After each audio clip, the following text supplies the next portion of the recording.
ఈరోజు 36 సంవత్సరాల నుంచి కూడా నర్సీపట్నం ప్రాంతంలో అభివృద్ధి చేస్తూ 36 సంవత్సరాల నుంచి నందమూరి తారక రామారావు గారు 1982లో మార్చిలో తెలుగుదేశం పార్టీ స్థాపించినప్పటి నుంచి కూడా తెలుగుదేశం పార్టీ జెండాకి వెన్నుముగ్గా నిలిచిన వ్యక్తి అయ్యన్న పాత్రుడు గారు. ఒక్క పార్టీ కూడా మారకుండా, పార్టీని అంటి పెట్టుకొని ఉండి తెలుగుదేశం జెండాతోనే చచ్చిపోయినప్పుడు తెలుగుదేశం జెండా కప్పుకొని చచ్చిపోతానని చెప్పిన ఏకైక దమ్మున్న నాయకుడు అయ్యన్న పాత్రుడు గారు. ఈరోజు క్రెడిబిలిటీ ఉన్న నాయకుడు అయ్యన్న పాత్రుడు గారు. 36 సంవత్సరాల్లో ఎప్పుడు కూడా అవినీతి అనే ఒక మచ్చ లేదు. ఈరోజు రాజకీయాల్లో అవినీతి అనే మచ్చ లేకుండా ఈరోజు రాజకీయ జీవితాన్ని ముందుకు తీసుకెళ్తూ నర్సీపట్నాన్ని ఎంత అభివృద్ధి చేశారో ఏజెన్సీ ముఖం ద్వారా నర్సీపట్నం నియోజకవర్గ ప్రజానికానికి అందరికీ తెలుసు. 3 రోజుల నుంచి చూస్తున్నాను. ఎవరు పడితే వాళ్ళు, ఆయనతో కంపారిజన్ లేని వాళ్ళు, ఖాళీ బోటుకు కూడా సరిపోని వాళ్ళు ఇష్టం వచ్చినట్టు ఆయన మీద బురద జల్లుతున్నారు. ఆ బురదను మీరు జల్లుతూ ఉంటే మీరు తుడుచుకోవాలా? ఈ రోజు వాస్తవాలు తెలుసుకొని మాట్లాడండి. ఏదో పొజిషన్ వచ్చింది కదా, ఇష్టం వచ్చినట్టు పార్టీ జెండాలు మార్చేసుకొని వెళ్ళిపోయి పదవుల కోసం అని చెప్పి ఆ పార్టీ కాళ్ళు మీద పడి ఈరోజు పొజిషన్లు తెచ్చుకున్నాం కదా అని చెప్పి టీవీల్లో ఇష్టం వచ్చినట్టు మాట్లాడకూడదు. వాసిరెడ్డి పద్మ గారికి నేను ఒకటే అడుగుతున్నాను, ఈరోజు అక్కడ వాస్తవం ఏం జరిగిందో మీకు తెలుసా? ఈ రోజు నేను చూశాను టీవీ 9లో, మీరు అనకాపల్లి కమిషనర్ గారు అంటున్నారు. అంటే మీకు ఇచ్చిన స్క్రిప్ట్ లో అనకాపల్లి కమిషనర్ అని రాసి ఉంటారు. ఆమె నర్సీపట్నం కమిషనర్ గారు వాసిరెడ్డి పద్మ గారు. అది తెలుసుకోవాలి మీరు ఫస్ట్ మాట్లాడే ముందు.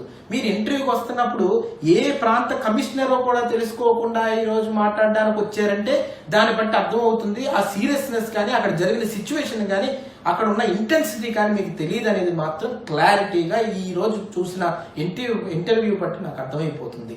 ఈ రోజు మీకు నిజంగా స్క్రిప్ట్ కానీ చదవకుండా ఈరోజు మాట్లాడి ఉంటే అక్కడ జరిగిన వాస్తవాన్ని తెలుసుకొని మీరు మాట్లాడేవారు. అక్కడ జరిగిన వాస్తవాన్ని నేను చెప్పదలుచుకున్నాను.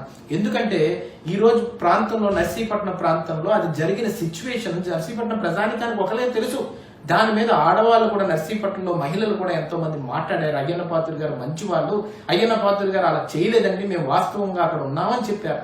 ఈ రోజు ఒకటే చెప్తున్నాను, మా తాతగారు, ముత్తాతగారు లక్షాపాత్రుడు గారి గురించి అందరికీ తెలిసి ఈ ప్రాంత వ్యక్తులు అందరికీ కూడా అయ్యన్న పాత్రుడు గారు, తాతయ్య గారు లక్షాపాత్రుడు గారు స్వతంత్ర పార్టీలో స్వతంత్ర గుర్తు మీద ఆ రోజు కాంగ్రెస్ ఎదురుకెళ్లి పోరాడి బీసీలకు అందరికీ కూడా వెన్నంటి నిలిచి ముందుకు నడిచి గౌత లక్షణ గారితో పనిచేసిన వ్యక్తి లక్షాపాత్రుడు గారు. అందుకే ఆ రోజుల్లో పెద్దలు 1983లో ఆయన చనిపోయినప్పుడు పెద్దలందరూ కూడా ఒక తీర్మానం తీసుకున్నారు. పంచాయతీ ఆఫీసులో కానీ, కోఆపరేటివ్ బ్యాంక్ ఆఫీసులో కానీ ఎక్కడ పడితే అక్కడ ఆయన చిత్రపటాన్ని గోడ మీద పెట్టడం వల్ల భవిష్యత్తులో ఉన్న యువకులు కానీ అందరూ కూడా అక్కడికి వచ్చినప్పుడు ఆయన ఫోటోను చూసి ఆయన చరిత్ర గురించి తెలుసుకుంటారనే ఏకైక భావంతో ఆ రోజు నిర్ణయం తీసుకుని irrespective of the party A government వచ్చినా కానీ ఆ ఫోటోను ముట్టుకోకూడదని చెప్పి ఈ రోజు ఆ ఫోటోను అక్కడ పెట్టడం జరిగింది. పెట్టిన తర్వాత రాజశేఖర్ రెడ్డి గారి ప్రభుత్వంలో కూడా ఆ ఫోటోను ఎవరు ముట్టుకోలేదు. ఎంతమంది చీఫ్ మినిస్టర్లు వచ్చినా ఆ ఫోటోను ఎవరు ముట్టుకోలేదు. వెంగళరావు గారిని కూడా ఆ రోజు లక్షాపాత్రుడు గారు ఇక్కడ తీసుకొచ్చి బీసీలకి ముందుకు తీసుకెళ్ళడానికి అని చెప్పి ఆయన చేత కొన్ని ఫండ్స్ కూడా శాంక్షన్ చేసుకున్నారు. ఆయన కాంగ్రెస్ లో లక్షాపాత్రుడు గారు లేకపోయినా కానీ వెంగళరావు గారు ఆయన సపోర్ట్ చేశారంటే ఆయన వ్యక్తిత్వం ఎలాంటిది ఒకసారి ఆలోచించవలసిన అవసరం అంతా ఉంది. ఈ రోజు జగన్మోహన్ రెడ్డి గారు వైఎస్ఆర్ పార్టీ వచ్చిన వెంటనే ఈ రోజు పెద్దలంటే గౌరవం లేదు. ఆ ఫోటోను తీసుకెళ్లి పక్కన పడేశారు. ఈ రోజు ఆ మున్సిపల్ కమిషనర్ గారు అంటున్నారు, ఫోటోను కొంచెం సేపు పక్కన పెట్టామండి. ఎందుకు పక్కన పెట్టామంటే రెనోవేట్ చేస్తున్నాం ఆఫీస్ అని చెప్తున్నారు. ఇది అబద్ధం.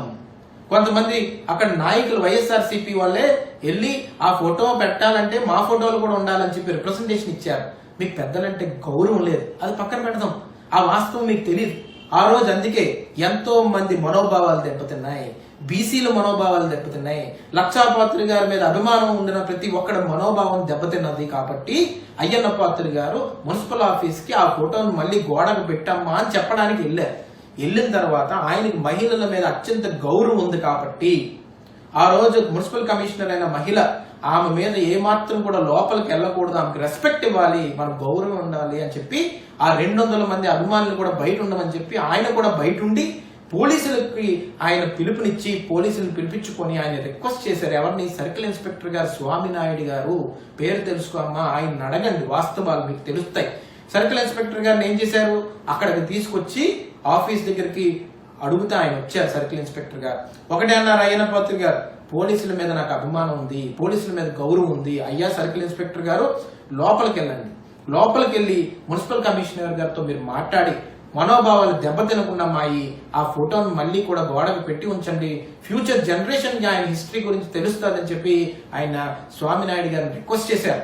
రిక్వెస్ట్ చేసిన వెంటనే స్వామినాయుడు గారు మళ్ళీ లోపలికి వెళ్ళారు, మున్సిపల్ కమిషనర్ గారితో మాట్లాడారు.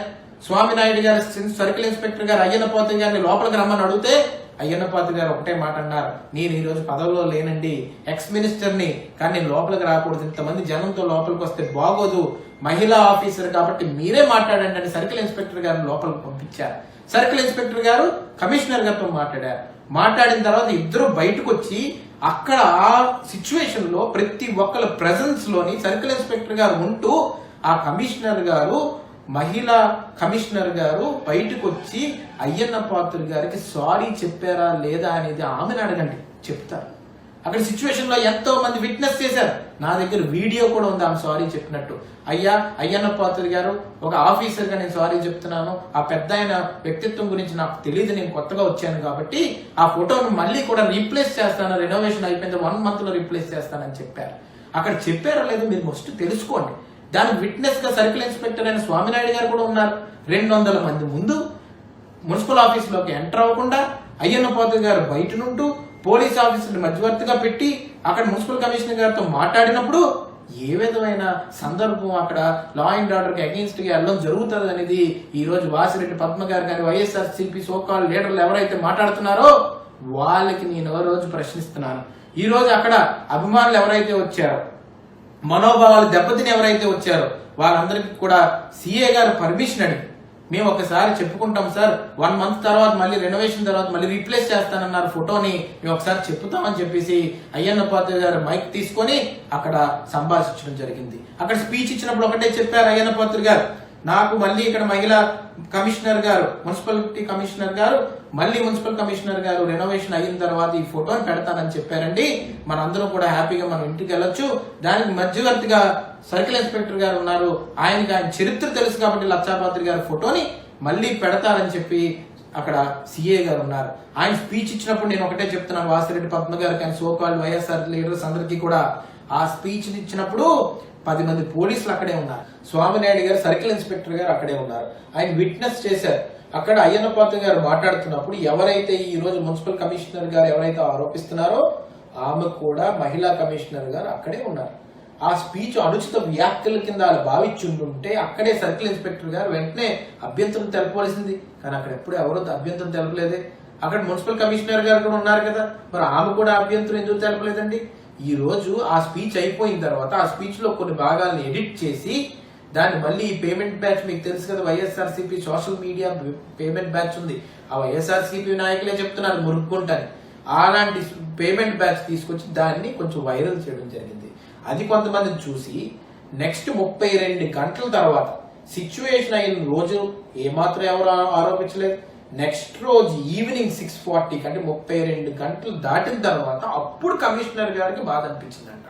అంటే నాకేదో డౌట్ ఉంది ఈ రోజు ఏంటంటే డౌట్, వాసిరెడ్డి పద్మ గారు ఏమన్నా ఆమెకు కాల్ చేసి ప్రోత్సహించారా, లేకపోతే ఆమెకి ఏమైనా ఎంకరేజ్ చేశారా, లేకపోతే 32 గంటల తర్వాత ఆమెకు అనుమానం రావడం ఏంటంటే ఏదో అనుచిత వ్యాఖ్యలు చేశారని. మరి ముందు రోజు ఆమె కూడా స్పీచ్ దగ్గర నించోనే ఉన్నారు కదా, మరి అప్పుడు వినలేదు ఆ వ్యాఖ్యల్ని, నెక్స్ట్ రోజు విన్నారా? మళ్ళీ ఆమె వెళ్ళి పోలీస్ స్టేషన్ లో రిప్రజెంటేషన్ కంప్లైంట్ ఇవ్వడం జరిగింది. కంప్లైంట్ ఇచ్చిన తర్వాత ఎంక్వైరీ చేస్తున్నారు, ఇంట్రోగేషన్ చేస్తున్నారు. కానీ కొంతమంది పేమెంట్ మీడియా ఉన్నారు, వాళ్ళు కూడా ఈరోజు నిర్భయ యాక్ట్ అస్సలు ఐపీసీ సెక్షన్ పెట్టిన తర్వాత ఇంట్రాగేషన్ చేసిన తర్వాత అఫెన్స్ లో సీరియస్నెస్ ఉందా, అన్యాచురల్ థింగ్స్ ఉన్నాయో చూస్తారు.